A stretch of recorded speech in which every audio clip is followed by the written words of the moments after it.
அனைவருக்கும் வணக்கம். ஆதிரி தமிழ் சேனலில் டெட்டுக்கான தமிழ் வினாவிடைகள். ஃபஸ்ட்டு கேள்வி பாருங்கள். பாவலர் சரித்திர தீபிகா நூலை எழுதியவர் சதாசிவனார். ரெண்டாவது கேள்வி, யாழ் நூலின் ஆசிரியர் விபுலானந்தர். மூணாவது கேள்வி, தமிழ் சொற்பிறப்பு ஒப்பியல் அகராதியை இயற்றியவர் ஞானப்பிரகாசர். நாலாவது கேள்வி, உலகத் தமிழ் ஆராய்ச்சி நிறுவனம் ஏற்பட காரணமாக இருந்தவர் தனிநாயக அடிகள். அஞ்சாவது கேள்வி, மலேசியா தமிழ் வரலாற்று களஞ்சியம் நூலை எழுதியவர் ராமையா. முரசு நெடுமாறன் வெளியிட்ட நூல் மலேசிய தமிழ் கவிதை களஞ்சியம்.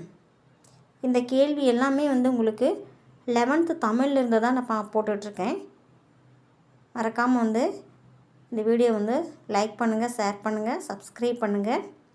தொடர்ந்து வீடியோ போட்டுக்கிட்டே இருப்பேன் இனிமேல். நன்றி, வணக்கம்.